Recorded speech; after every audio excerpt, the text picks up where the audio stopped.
Mesdames, Messieurs, bonsoir, bienvenue à vous tous dans ce journal. Les titres pour commencer. La coopération Mali-Suisse se porte bien, plus de 60 milliards de francs CFA seront investis dans notre pays. 4 morts au Madagascar, le pays est touché par un cyclone. Réunion de l'Union européenne aujourd'hui, la réélection du président actuel Donald Tusk est sur la sellette. Bienvenue à toutes et à tous. La coopération entre le Mali et la Suisse se porte bien. La Suisse vient avec une enveloppe de 60 milliards de nos francs CFA qui sera investie à la fois dans les régions du Nord et du Sud. Le Mali et la Suisse signent ainsi ces mémorandums pour la période de 2017-2020. Il s'inscrit dans le cadre de la coopération entre nos deux pays qui rentre dans sa 40e année. Ont un partenariat pour le développement depuis 40 ans. Aujourd'hui, on a eu le plaisir de signer un mémorandum qui confirme cette coopération. Nous travaillons dans 3 domaines. En principe, dans la formation professionnelle, surtout des jeunes. Le deuxième domaine, c'est la sécurité alimentaire et le développement rural. Le troisième domaine, c'est la régionalisation. Ce programme signé intervient dans le domaine de la sécurité, de la bonne gouvernance et de l'alimentaire. Les partenaires suisses s'intéressent à la formation des jeunes, à la sécurité alimentaire et la régionalisation. Le ministre des Affaires étrangères, représenté par son directeur européen, a rappelé que ce mémorandum survient après une crise, donc le projet s'inscrit également dans le processus de retour de la paix. Les projets de ce programme interviennent autant dans les régions du Nord que du Sud. Le programme interviendra ainsi dans les régions de Sikasso, Mopti et Tombouctou. Après le Mali, le continent africain, au Soudan du Sud, le pays est traversé par une vaste crise alimentaire. Les premiers dons arrivent ces temps-ci petit à petit. L'aide alimentaire est parachutée depuis plusieurs jours dans la région de l'Eure, l'une des 2 régions où la lettre a été lancée au Sud-Soudan. L'aide est essentiellement de l'huile, de la farine, des légumineuses. L'ONU appelle toujours le monde à l'aide car les dons qu'il a en sa possession finiront très vite parce qu'ils sont insuffisants. Plus de 100 millions de personnes sont en risque de mourir de faim. Le Sud-Soudan est plongé dans une crise militaire sans pareil entre le chef de l'État et son vice-président.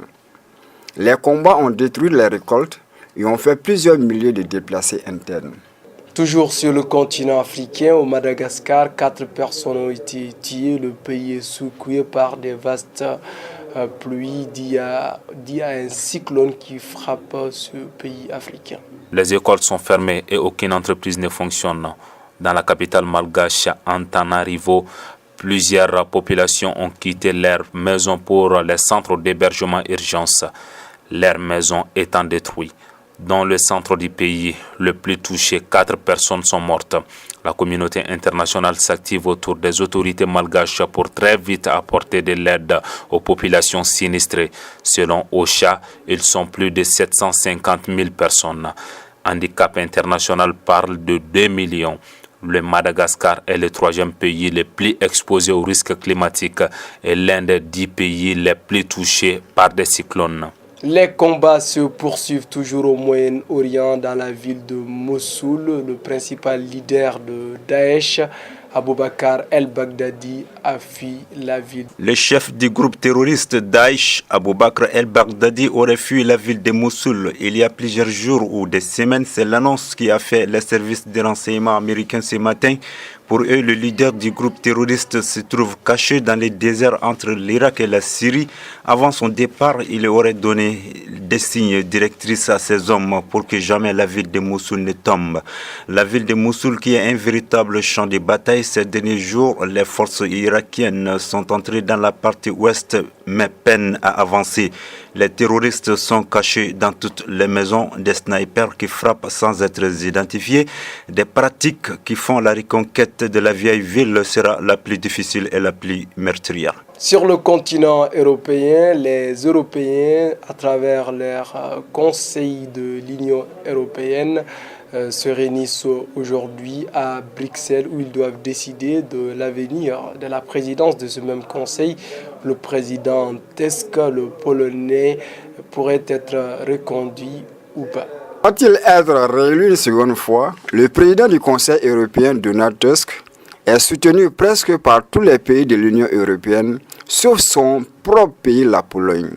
Celui qui brigue un second mandat est accusé de s'être immiscé dans les affaires intérieures de son pays en violant sa neutralité. Tusk se défend de toute ingérence.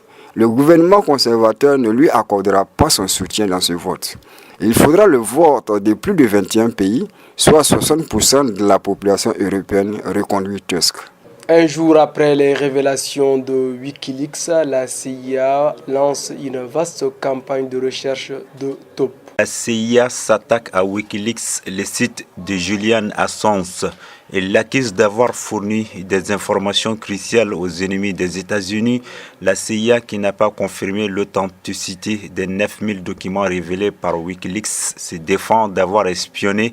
Comme il est écrit dans les rapports des citoyens américains, la Maison-Blanche a aussi réagi en dénonçant toute forme de révélation qui mettra en danger des citoyens américains. Le FBI a informé quand à sa part qu'elle enquêtera pour déterminer comment des documents pareils ont pu se retrouver entre les mains du site Wikileaks.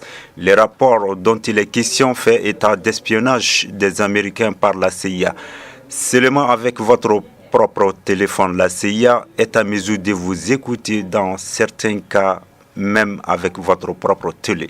Culture dans ce journal, la fondation Ali Farka Touré, la fondation de cet illustre guitariste paysan et homme politique à la fois, prépare les festivités du 11e anniversaire de sa disparition. Les festivités de la 11e année de disparition du célèbre guitariste malien Ali Farka Touré auront lieu partout dans le monde. Le groupe Ali Farka Touré Band animera des concerts au Mali et dans plusieurs villes européennes, dont en France, en Hollande, en Allemagne. C'est d'ailleurs dans ce pays que lors de l'exposition Documenta, les objets personnels d'Ali Farka Touré seront exposés. La nuit d'hommage à Ali Farka Touré aura lieu le 9 avril 2017 ici à Bamako et le lendemain la finale de sa coupe. Avant de refermer ce journal, ces informations sportives, les matchs retour de la Ligue des Champions, c'était hier soir. Le Barcelone qui a réussi sur son stade mythique du Camp Nou, les Paris Saint-Germain qui les avait battus 4-0 à l'aller, avait beaucoup d'espoir avant la fin de cette rencontre car ils ont été malheureusement battus sur un score fleuve de 6 buts. Dans l'autre rencontre, Dortmund a également écrasé Benfica sur un score de 4-0. Les 3 buts sont inscrits par le Gabonais Pierre-Emerick Aubameyang. Mesdames, Messieurs, merci de nous avoir suivis. Excellente suite de programme. Au revoir.